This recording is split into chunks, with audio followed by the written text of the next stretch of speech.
완전 초급자라고 질문해 주신 내용인데 이렇게 금속 형태를 모델링하는 방법에 대해서 질문해 주셨어요. 사각 형태도 있고 이렇게 아크 형태도 있는데 두 가지 다 모델링 해보겠습니다. 일단 이 아크 형태를 만들어야겠죠? 탑뷰에서 만들게요. 완전 초급자라고 천천히 설명해 달라고 하셨기 때문에 천천히 자세히 해드릴게요. 일단 이 형태를 만들려면 아크를 만들어야 되는데 아크를 만들 때 정확한 크기를 만들어야 되잖아요.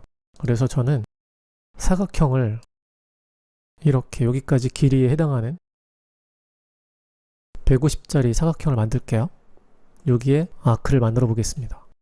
아크 명령이 기본적으로 엔드 미들이 선택되어 있는 상태인데 센터에서 첫 점, 끝점을 만들게 되면 이렇게 라운드가 만들어져요. 그래서 반지름을 사용할 수 있기 때문에 센터, 엔드를 선택하고 스냅이 되어 있는 상태, 스냅에서는 버텍스 또는 미드포인트 두 가지만 선택하시면 대부분 스냅을 사용할 수 있으니까 이렇게 선택을 해놓고 센터, 드래그하고 첫 점 클릭하고 마지막에서 다시 한번 클릭하면 이렇게 만들어집니다. 기본적인 아크는 파이 슬라이스가 선택되어 있지 않아서 이렇게 아크 물체만 만들어져요.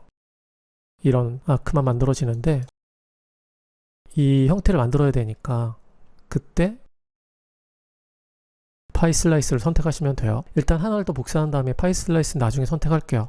복사가 필요하니까 컨트롤 V 명령으로 현재 위치에 카피 옵션으로 복사합니다. 지금 복사된 거는 금속을 만들기 위해서요. 금속은 이 아크보다는 살짝 안쪽으로 들어가기 때문에 반지름을 140으로 만들 거고 시작 지점도 살짝 안쪽으로 들어오고 끝나는 부분도 더 가기 전에 끝나잖아요. 180에서 270도에 해당하는 90도 아크기 때문에 얘는 185에서 시작하고 265에서 끝나게 할 거예요. 그러면 5도씩에 해당하는 부분이 이렇게 잘리게 돼요. 이렇게 되면 형태를 만들 준비가 됐습니다.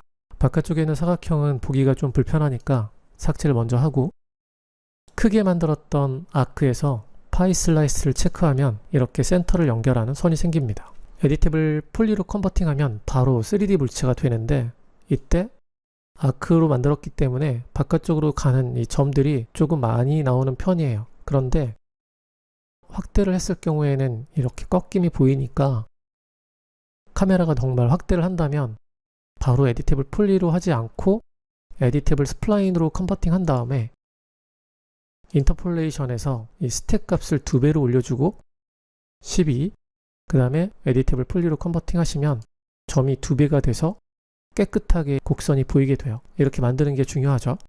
이렇게 만든 다음에 쉘 명령으로 아래쪽 방향으로 유리의 두께를 만들어 줍니다. 저는 5 정도로 만들어 줄게요.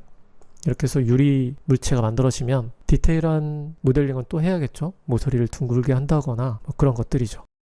유리 같은 경우는 측면의 유리도 다른 재질을 주기도 하니까 그런 과정이 필요한데 일단 모델링에 대한 거니까 이런 유리를 만들었다면 이 형태를 가지고 지금 이 금속을 만들어야겠죠. 그래서 얘를 에디테이블 스플라인으로 컨버팅 합니다.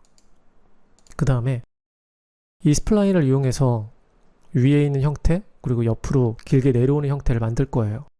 그러려면 세그먼트를 이동시키는 작업을 할 건데 세그먼트를 이동시킬 때는 양쪽에 있는 세그먼트를 선택합니다.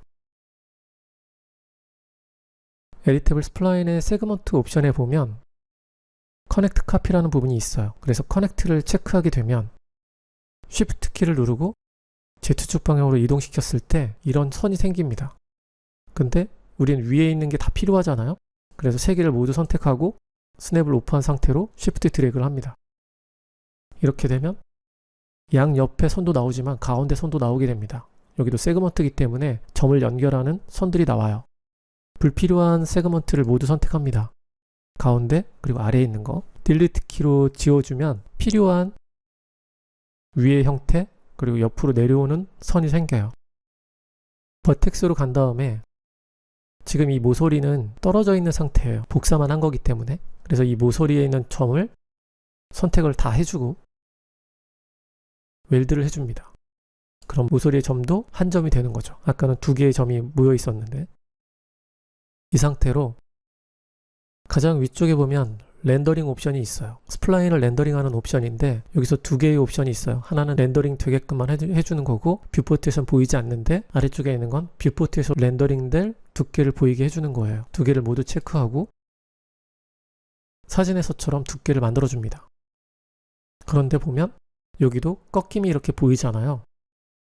여기서도 마찬가지로 인터폴레이션을 이렇게 수정해 주시면 돼요. 11호.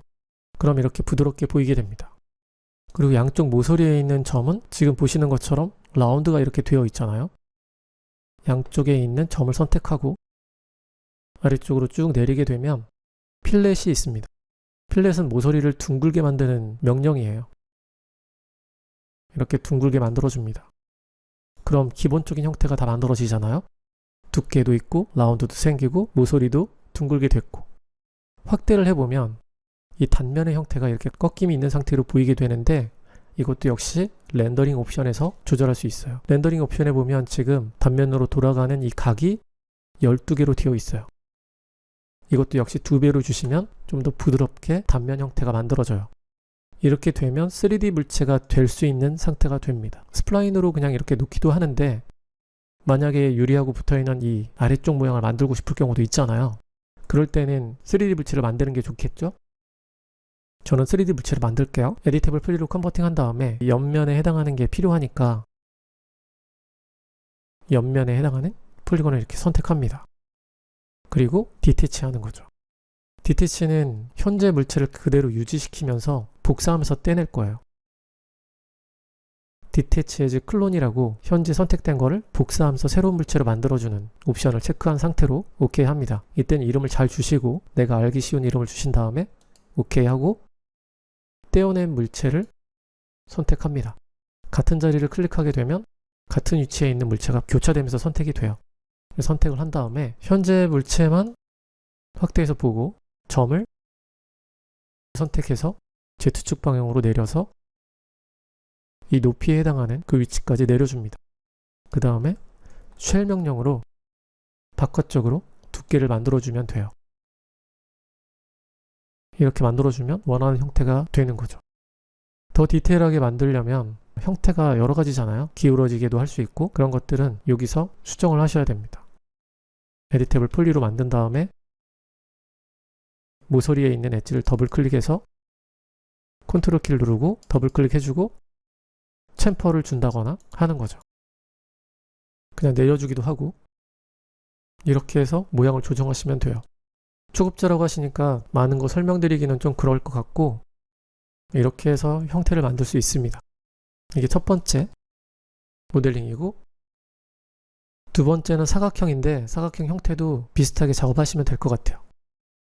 탑에서 봤을 때 원하는 크기의 사각형을 만듭니다. 이때는 처음에 한번 사용한 렌더링 옵션은 그대로 사용되니까 오프한 상태로 사각형을 만듭니다. 120에 혹은 300 이렇게 만들겠죠. 에디테이블 스플라인으로 컨버팅하고 점에서는 앞에 점이 이렇게 라운드가 생기니까 앞에 두 개의 점을 선택하고 아래쪽에서 필렛을 적용합니다. 필렛을 적용할 때는 명령을 실행하고 점에서 이렇게 드래그 해도 되고 오른쪽에 있는 수치값의 화살표를 조정해서 하셔도 돼요. 그 다음에 안쪽에 이 라인이 필요한데 살짝 안쪽으로 들어가 있기 때문에 그 라인을 스플라인에서 아웃라인으로 만들어줍니다. 드래그를 하면 안쪽이나 바깥쪽으로 만들 수 있어요. 이렇게 만들고 안쪽에 있는 스플라인, 지금 만들어진 스플라인이죠. 얘는 다른 스플라인으로 디태치합니다. 이때는 복사할 필요가 없겠죠. 현재 물체는 유리니까 쉘 명령으로 아래쪽으로 두께를 만들어줍니다. 그리고 떼냈던 스플라인을 선택해서 이 형태를 만들어야겠죠. 이때는 세그먼트에서 가운데 정도에 내려오는 형태가 있으니까 이렇게 두 개의 세그먼트를 선택하고 디바이드 명령으로 하나의 포인트를 더 만들어줍니다.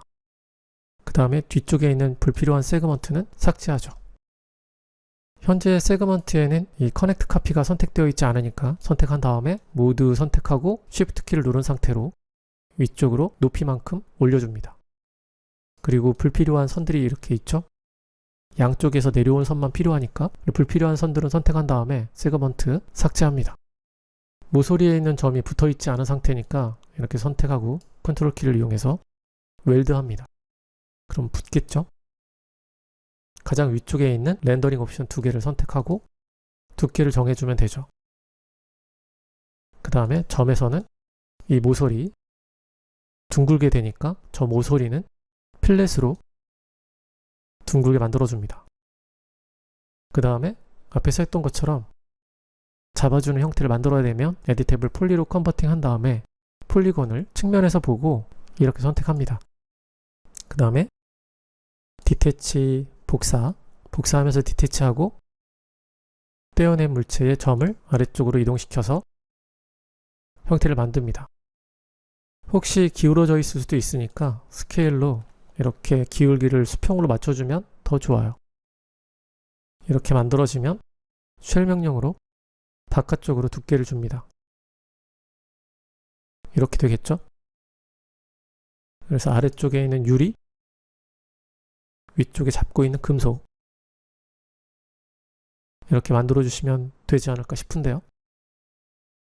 스플라인에서 할 수 있는 모델링이니까 에디테이블 스플라인에 있는 세그먼트 그리고 커넥트 카피를 잘 활용하시면 생각보다는 쉽게 형태에 접근할 수 있을 거예요. 3D로만 생각하기보다는 스플라인을 좀 쉽게 사용할 수 있는 걸 연습하시면 재미있게 스트레스 없이 모델링 할 수 있으니까 반복해서 익숙해지시면 좋을 것 같아요. 최대한 천천히 설명해 드렸는데 질문하셨던 분에게 도움되셨길 바라고, 여러분들도 질문이 있으면 댓글이나 메일로 보내주시면 제가 시간이 되는 대로 답변 드리도록 할게요. 다음 시간에는 더 재미있는 답변으로 만나요.